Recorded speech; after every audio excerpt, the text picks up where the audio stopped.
అందరికీ welcome to Telangana పిల్ల YouTube blogs. అందరు ఎట్లున్నారు? మంచిగా ఉన్నారా? అయితే గారప్పలు చేసినాం అన్నట్టు పండగకి, మనం ఆకాశ పండగకి, ఇంకా దసరాకి, ఇంకా సంక్రాంతి పండగకి అప్పాలు చేసుకుంటాం కదా. ఇవే గారప్పలు మన తెలంగాణ సైడ్ మస్తు స్పెషల్ అన్నట్టు. గారప్పలు ఎట్లా వేయాలనో చూపిస్తా, మొత్తం చూసేసేయండి. ఇక్కడ చూస్తున్నారు కదా, మిక్సీలో వేస్తున్నాను. ఉల్లిగడ్డలు మంచిగా ఇట్లా పొట్టు తీసుకోవాలి. పొట్టు తీసుకొని మంచిగా చిన్న కట్ చేసుకోవాలి. తర్వాత ఎల్లిపాయలు కూడా పొట్టు తీసుకోవాలి. అండ్ ఇక్కడ అల్లం కూడా పొట్టు తీసుకొని మంచిగా ఇట్లా మిక్సీ పట్టుకోవాలి. మెత్తగా మిక్సీ పట్టుకున్న తర్వాత కొంచెం ఇట్లా జీలకర్ర యాడ్ చేసుకోవాలి. జీలకర్ర యాడ్ చేసుకొని మళ్ళీ ఒకసారి మిక్సీ పట్టేయాలి. మిక్సీ పట్టుకొని ఈ పేస్ట్ మొత్తం తీసుకొని పక్కన పెట్టేసుకోవాలి. పక్కన పెట్టేసుకున్న తర్వాత ఇప్పుడు నెక్స్ట్ ప్రాసెస్ ఏంటిదంటే, ఇక్కడ మనం పిండి గిన్నెలో మంచిగా బియ్యం పిండిని పట్టించుకొచ్చుకోవాలి. పిండి పట్టించుకొచ్చుకున్న తర్వాత మంచిగా జల్లెడ పట్టుకోవాలి పిండిని. దాని తర్వాత ఇక్కడ నేను కరివేపాకు వేస్తున్నాను. కరివేపాకు వేసుకొని మంచిగా ఇక్కడ నువ్వులు అనేటివి మంచిగా గాలించుకొని పోసుకోవాలి. మా మమ్మీ వేస్తుంది యాక్చువల్గా మొత్తం ప్రాసెస్ మొత్తం నేను చూపిస్తున్నాను, చూసేయండి. ఇక్కడ ధనియాలు కూడా వేసేయాలి. దాని తర్వాత కొంచెం ఉప్పు కూడా వేసుకోవాలి. ఉప్పు మనం చూసుకుంటూ వేసుకోవాలి, ఎందుకంటే ఇసం అయిపోతుంది కాబట్టి. అండ్ కారం కూడా చూసుకుంటూ వేసుకోవాలి. మొత్తం ఇట్లా మిక్స్ చేసుకోవాలి. కారం ఉప్పు మొత్తం కలిసేలాగా మొత్తం ఇట్లా మిక్స్ చేసుకోవాలి. ఇట్లా మిక్స్ చేసుకుంటే ఉప్పు కారం అనేది మొత్తం పిండిలో కలిసిపోతుంది కదా. దాని తర్వాత వాటర్ వేసుకోవచ్చు అన్నట్టు. ఇక్కడ అయిన తర్వాత ఇందాక మనం ప్రిపేర్ చేసుకున్న పేస్ట్, అల్లం వెల్లుల్లి పేస్ట్ ఉంది కదా, అది కూడా మొత్తం ఇలా వేసుకోవాలి. మంచిగా ఒకసారి మళ్ళీ మిక్స్ చేసుకోవాలి, కలుపుకున్న తర్వాత కొంచెం వాటర్ పోసుకుంటూ మొత్తం ఇట్లా కలుపుకోవాలన్నట్టు. మొత్తం ఒకేసారి వాటర్ పోసినామంటే మొత్తం మెత్తగా అయిపోతుంది.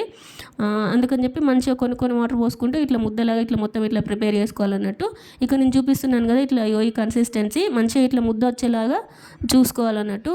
ఇట్లా మనం ముద్ద చేస్తే ముద్ద అనేది మనకు ముద్దకు రావాలి అది. సో ఇట్లా నేను వీడియోలో చూపిస్తున్న విధంగా చూసుకోండి.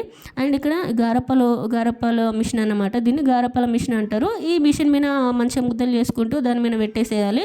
ముద్ద దాని మీద పెట్టేసి మంచిగా ఇట్లా ప్రెస్ చేసుకొని ఇట్లా ఆయిల్ రాసుకోవాలి. కవర్కి ఆయిల్ రాసేసుకొని మంచిగా ఇట్లా ముద్ద అనేది ఇట్లా ప్రెస్ చేసుకోవాలి. మంచిగా ఇట్లా అవుతుంది అన్నట్టు.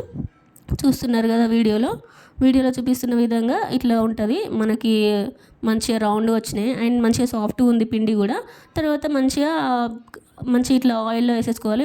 ఆయిల్ మొత్తం హీట్ అవ్వాలి. చాలా హీట్ అయిన తర్వాత చూసుకోవాలి, మనకు హీట్ అయిందా కాలేదా అని ఆయిల్ చూసుకుంటూ మంచిగా ఇట్లా ఒక్కొక్కటి ఇట్లా అన్నీ అందులో వేసుకోవాలి. అప్పాలు వేసుకొని మంచిగా ఇట్లా కాల్చుకోవాలి. ఎట్లా అంటే క్రిస్పీగా కాల్చుకోవాలి, మస్తు ఉంటాయి. ఇట్లా మంచిగా క్రిస్పీగా కరకరలాడే గారప్పాలు మస్తు ఉంటాయి అన్నట్టు. ఇట్లా కాల్చుకోవాలి. ఇట్లా మంచిగా అప్పాల పుల్లవాటి ఇట్లా తీసుకోవాలి. ఎందుకంటే మనం జల్లిగంటతోటి తీసుకుంటే మొత్తం ఆయిల్ అంతా దానికే ఉండిపోతుంది. సో మనకి మొత్తం ఆయిల్ అనిపిస్తుంది అన్నట్టు. అందుకని చెప్పి మనం ఇక్కడ అప్పాల పుల్లతోటి మంచిగా ఇట్లా అప్పాలు అనేటివి ఇట్లా తీసుకొని మంచిగా ఇట్లా పెట్టుకోవాలి.